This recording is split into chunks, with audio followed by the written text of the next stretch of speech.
Allons enchaîner avec France Gerban-Medani, consultante en monotourisme, géographe aussi, et rattachée au laboratoire LIST Dynamique Rurale de l'Université de Toulouse.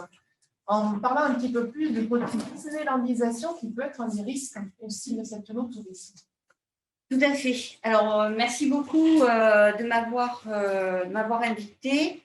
Et merci. Moi, je vais plutôt m'appuyer sur le pilier social, voire sociétal du développement durable. J'ai choisi un territoire qui est géographiquement éloigné d'ici. On va aller du côté de Gaillac, dans le sud-ouest. Je vous ai mis cette citation de Diméo qui me semblait intéressante parce que se démarquer, être différent des autres, être différent du monde d'avant, c'est une des préoccupations que l'on a de plus en plus et qui sont venues émailler notre quotidien depuis un an et qui sous-tendent de l'attractivité touristique depuis moins de 10 ans. Alors, aujourd'hui, en France, il y a une vraie compétition entre les territoires sur l'attractivité territoriale. L'INSEE conceptualise l'attractivité économique et territoriale en précisant que pour se développer, les territoires ont plusieurs cordes à leur arc. Accueillir des usines et des bureaux, mais aussi miser sur la venue des touristes, des retraités ou des salariés travaillant ailleurs. Une carte de l'attractivité économique française se dessine à travers l'importance des loisirs, le développement des transports ou encore la recherche de meilleures conditions de résidence. Je ferme les guillemets. Il ne se passe plus un mois sans que ne paraisse un article vantant les villes où il fait bon vivre et travailler ou encore les territoires les plus attractifs. Cette tendance s'est accentuée avec la pandémie et la crise sanitaire qui en a découlé. Les urbains, souvent caricaturés sous le vocable de « les Parisiens », en manque d'espace, de nature, de liberté, ont cherché et cherchent encore à s'échapper pour un temps, voire à s'installer définitivement à la campagne. C'est une campagne qui est domestiquée, qui est parfois fantasmée, mais qui permettrait de vivre mieux. Et les lieux de vacances, que ce soit les plaines fruitières du Tarn-et-Garonne, les vignobles du Languedoc, sont devenus des lieux de prédilection pour ce nouvel exode urbain, même si le terme est journalistiquement fort, parce que je ne suis pas sûre qu'on soit vraiment dans la notion d'exode encore. Donc, les territoires productifs qui étaient devenus, au-delà de leur fonction économique et sociale, des lieux de loisirs et de tourisme, sont des sujets de désir. Et dans un monde en mutation, le sociologue Jean Viard disait « Vacances et voyages ont réorganisé nos usages des territoires par la mise en désir de certains lieux, de certaines régions au détriment d'autres. Ainsi, la vigne et les vignobles sont devenus non seulement des lieux de production agricole, mais de désir touristique et de désir de vie. » Donc, on a une patrimonialisation qui met en valeur les cultures locales, les mythes, et qui s'accompagne avec finalement la distanciation provoquée par le tourisme. On est dans le champ du marketing touristique et depuis les années 70, on utilise avec force cette notion de désir des touristes pour une destination. Et on est passé des années 70-80 avec un désir de tourisme qui était plutôt orienté vers les paysages littoraux et exotiques, qui était porté par le mantra Sea, Sand, Sex and Sun. Aujourd'hui, elle s'oriente plus largement par des territoires qui sont présentés comme naturels, des territoires authentiques, voire durables. Et ce sont ces adjectifs qui deviennent galvaudés, qui racontent le besoin d'un retour aux sources, à la campagne des grands-parents ou d'arrière-grands-parents, et une reconnexion aux racines qui raconte l'évolution des valeurs partagées par cette société qui est en proie finalement au doute. Ça explique en partie l'aspiration pour le no-tourisme des visiteurs, ces vignobles qui présentent tous les atouts de la mise en désir et qui fait que beaucoup de vignerons sont entrés dans le tourisme par l'investissement, notamment en aménageant des écomusées, des centres de randonnée, des gîtes, pour répondre à une demande d'une société de loisirs. Aujourd'hui, l'offre, elle a tendance à s'orienter vers deux tendances.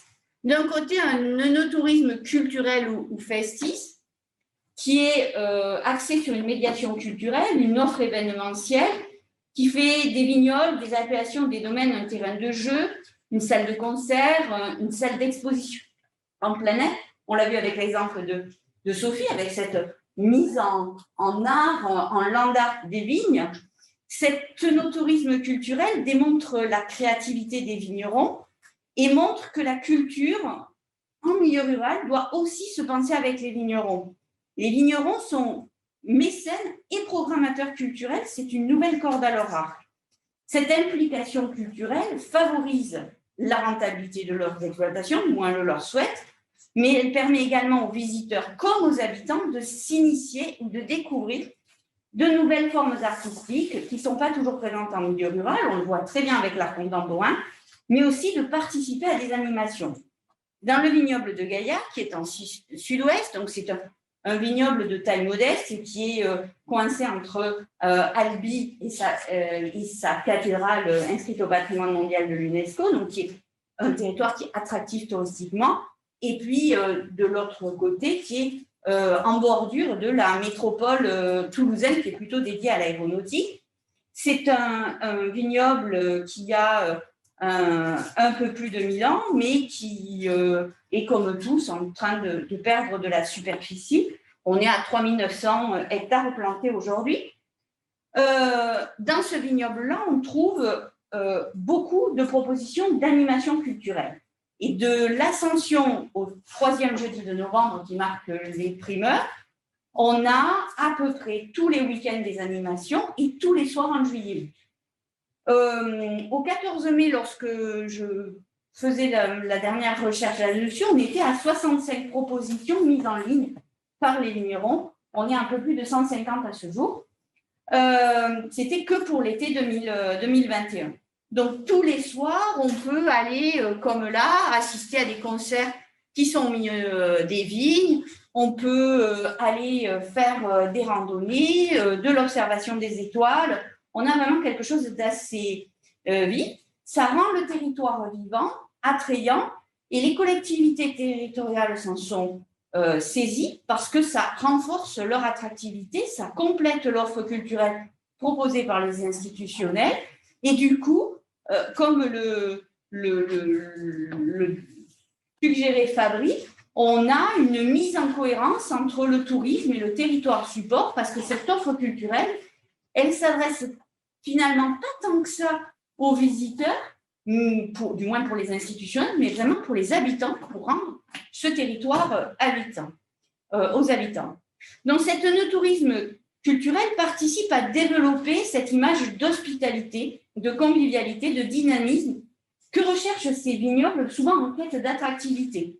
Et c'est essentiellement dans des vignobles qui cherchent un positionnement différenciant que ce concept se développe, ce qui est le cas notamment de Gaillac, qui cherche à trouver sa place dans cette nouvelle région d'Occitanie, qui est très large, qui est un très gros vignoble avec 5 interprofessions qui se partagent le territoire. C'est intéressant, et je ne l'ai pas noté là, la région en a fait vraiment un vecteur de communication pour le no-tourisme. On travaille sur le concept d'occitalité, donc de la convivialité en Occitanie, de l'occitalité. Je vous ferai tout un slide là-dessus, c'est très important. Mais ça, c'est vraiment sur des vignobles qui cherchent à se positionner. Paradoxalement ou concomitamment, les deux sont valables pour cette proposition-là. Dans les vignobles ou dans les destinations à notoriété plus spontanée, on s'oriente plutôt vers un œnotourisme patrimonial, qui n'est pas un vocable utilisé comme tel, mais qui peut ici expliquer ce dont je souhaiterais parler. Cet œnotourisme patrimonial s'attache à créer du bâti, c'est ce qu'on a vu avec les nouveaux chais, ou à restaurer ou à entretenir et faire de la médiation sur du patrimoine existant. Ça existe plutôt dans des vieux vignobles, mais on le voit apparaître dans d'autres territoires. Et cette conservation du bâti existant, qu'il soit bâti de production, bâti vernaculaire, comme les pigeonniers, les masés, les cabanes de vignerons, que l'on a pu voir hier, est à l'origine d'une partie essentielle de l'offre no touristique proposée aux visiteurs. Alors, toujours dans le vignoble de Gaillac, toujours dans le vignoble de Gaillac, les images. Alors, Gaillac, c'est un vignoble qui est plutôt en timbre-poste. Donc, on a des petites parcelles associées avec de la polyculture, avec des clochers-murs, des pigeonniers. Et les pigeonniers sont vraiment emblématiques. Et le syndicat, l'ODG des vins de Gaillac, ne se saisit pas de ce patrimoine, à l'exception d'une association qui s'est créée à l'intérieur, les Ailes Gaillacoises, qui reprennent une trentaine de femmes du vin. Donc, il y a 26 ou 27 vigneronnes, et ensuite, on a des personnes qui font qui sont œnologues, conseils, des agences de communication, d'agences réceptives, ou moi-même. Notre travail est de se saisir de ce patrimoine, voire même de ce matrimoine que sont les pigeonniers, pour pouvoir faire parler du Gaillac. Donc, la manifestation existe depuis 4 ans. Un pigeonnier, c'est un élément qui était vraiment dédié au patrimoine viticole. On a le droit de construire un pigeonnier sous l'Ancien Régime que si le Seigneur vous donne l'autorisation. C'est une reconnaissance, voire même si vous êtes noble. Et on dote les filles en fonction du nombre de nids de pigeons qu'il y a à l'intérieur du pigeonnier. Parce que plus le pigeonnier est grand, plus il y a de nids, plus il y a de pigeons, plus il y aura de fumure pour les vignes. Donc, les filles sont dotées de la valeur du pigeon et du kilo de colombine qui est produit par ça. Et ces pigeonniers étaient vraiment aussi l'occasion de marquer un peu sa différence. Donc, on en a qui sont sur pile, on en a qui sont en pied de mulet, on en a avec des petits clochetons, certains avec des épis de fêtage travaillés ou pas. Il y a tout un travail qui a été mené sur la recherche aussi de cette diffusion des pigeonniers, où on voit apparaître des terres vernissées, vertes, qui viennent les enrichir. Et donc, ces pigeonniers sont emblématiques de ce vignoble. Et donc, pour les vigneronnes de Gaillac, l'important est de prendre en compte ce patrimoine, de le rénover en organisant une grande vente aux enchères et en donnant comme ça à restaurer. Il y a deux stratégies qui se mettent en place. D'un côté, un œnotourisme culturel et un œnotourisme patrimonial. Et ils sont utilisés pour accompagner le développement de l'attractivité. Alors, pour observer ça, moi, je me sers dans ma pratique à la fois de consultante, mais de chercheur associé, du travail de Georges Bertrand, qui avait travaillé sur le système GTP, un géosystème, territoire et paysage, en l'adaptant à un vitisystème, territoire et paysage, et pour observer comment ce qui se passe à l'intérieur du domaine, le vitisystème, qui propose par exemple la visite dégustation, où on va voir le caveau, le chai, les vies, alimente finalement le territoire, donc ce qui est à proximité immédiate du domaine, avec la création de produits touristiques, l'offre des guides conférenciers, l'offre patrimoniale, les écomusées autour du vin, les sites de visite, les gîtes chez les vignerons, et comment ensuite ce territoire, il va lui-même alimenter la notion de destination œnotouristique par le paysage, en y associant des choses qui sont en lien avec le domaine, mais qui peuvent être complètement extérieures, l'appellation, la communication touristique, le marketing territorial porté par les institutions, alimente elle aussi, finalement, ce territoire. Et on a comme ça une observation à plusieurs échelles qui permet de comprendre comment s'organise l'effet patrimonialisation ou monotourisme culturel là-dedans. Toutefois, dans une démarche prospective, on peut regarder aussi les dérives possibles de l'œnotourisme pour en prévenir les risques sur les paysages et sur les hommes.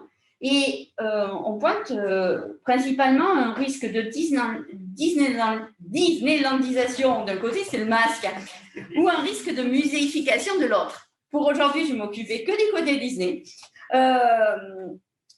Parce que Ce n'est pas un regard d'ethnologue ou d'anthropologue que je pose dessus sur de la folklorisation, mais plutôt voir non pas une critique à charge contre les touristes qui seraient des tartuffes voyageurs authentiques, mais plutôt pour voir quelles sont les dérives qui existent au niveau de l'identité des vignerons et de ce que l'on donne à voir. Lors de rencontres avec les vignerons, on voit que les visiteurs désirent participer à un concert chez un vigneron parce qu'il y attend quelques éléments forts et identitaires. Il veut une cave avec des vignes autour. Or, en Languedoc, par exemple, les vignes autour, ça n'existait pas. Les caves étaient à l'intérieur des villages. On est sur le système coopératif avec des caves à l'intérieur des villages et les vignes sont plutôt à l'extérieur des villages. Et donc, du coup, il y a une distance qui se met entre ce que l'on veut voir et ce que l'on voit vraiment. Il y a aussi, j'attends, et c'est un verbatif que disent les œnotouristes interrogés, ça me permet de rencontrer un vigneron sympathique qui partage son vin. Il essaye de vous vendre, a priori, mais il faut que ça soit perçu comme partagé. Ou alors, ce que j'attends, c'est de voir la campagne d'avant. Donc, l'innovation, là-dessus, elle n'est pas vraiment cherchée. C'est un vignoble tranquille. Ici, on ne peut pas stresser, on doit pouvoir se poser. Dire ça aux vignerons juste après le gel, je ne suis pas sûre que le stress, ils aient beaucoup résisté. Donc, ils ont un verbatif qui est vraiment dans un folklore, dans un imaginaire qui est renforcé par ce que donnent à voir les vignerons. Le fameux pique-nique chez le vigneron indépendant qu'on a vu, dont on nous a parlé hier, reprend ce verbatim-là. Dans le dossier de presse, on propose vous serez accueillis par le vigneron. Ils auront le plaisir de déguster gratuitement la production de vigneron ou de la vigneronne et de partager avec lui l'amour de son métier. Ils découvriront le domaine, le chai, les vignes, mais aussi le savoir-faire. Prêts à partir pour la découverte du vignoble français en famille ou entre amis, le pique-nique chez le vigneron indépendant est l'occasion idéale. Les vignerons ouvrent leurs portes de leurs exploitations pour un moment de partage, de convivialité, mais aussi pour se rapprocher de la terre et de ses paysages qui font la beauté de la France. Se rapprocher de la terre est vrai et authentique. C'est des mots qui reviennent régulièrement, comme si, en dehors du vigneron, la terre n'était pas vraie et authentique. Du coup, on va avoir quelque chose qui va aller vraiment vers le décor. Je vous ai mis cet exemple du château de Parazan en Aude, où on a rénové le chai qui est vraiment dans son jus sur les murs, mis à part qu'on a enlevé les planchers utilitaires. Et donc, on a ces très beaux lustres à pampilles qui sont juste au-dessus du pressoir. Les ouvriers viticoles qui travaillent là disent que le lustre à pampilles, il les gêne profondément pour travailler avec un autre local, parce qu'il faut faire attention à ça. Mais le touriste trouve que c'est quand même exceptionnellement beau d'avoir ces lustres à pampilles là-dedans. Donc, on voit bien qu'on est dans un décor un peu Disney qui se fait. Et vous pouvez faire des réunions là avec les cuves qui sont derrière. Pour la petite histoire, cette réunion, elle s'est tenue au moment où il y avait les vendanges, ce qui fait qu'on demandait aux ouvriers viticoles de chuchoter pour ne pas gêner la réunion de travail qui se faisait dans la première partie parce qu'elle avait été louée. Donc, on a ce côté un peu mise en scène. On a aussi cette mise en scène, et là, on est toujours sur Gaillac, où la communication, elle est très carte postale. On a les vignes, on a le château avec la tour en pierre blanche, et puis cette magnifique deux chevaux vertes qui est en fait l'office de tourisme ambulant, qui s'arrête un peu partout et qui raconte cette France d'avant, l'agent d'accueil ou le conseiller en séjour qui conduit ça n'est pas toujours ravi parce qu'elle est capricieuse comme voiture, mais elle n'a pas de clim, elle n'est pas vraiment adaptée. Mais ça fait partie, lorsqu'on va voir le touriste directement dans son gîte, en lui disant c'est l'office, c'est bon. Je vais mettre moins de 2 minutes. Ainsi, cette mise en désir des domaines s'apparente de plus en plus à une mise en scène, à un décor, à un artifice rural dédié au plaisir. Ce risque de Disneylandisation, s'il n'est pas avéré partout sur l'OQN, il est vraiment présent dans certains lieux et d'ici quelques années, on pourra peut-être regarder comment les choses ont évolué et est-ce qu'on a continué à faire des décors. Vous pouvez, maintenant que nous avons le droit de refaire des fêtes à plusieurs, vous pouvez louer par exemple ce décor de mariage en Californie. Peut-être on fera la même chose en France bientôt. Ou pour 1 000 $ la journée, on vous met 3 barriques, quelques chaises, mais vous avez les vignes derrière pour pouvoir vous marier. Donc, ce risque est à observer. Merci France.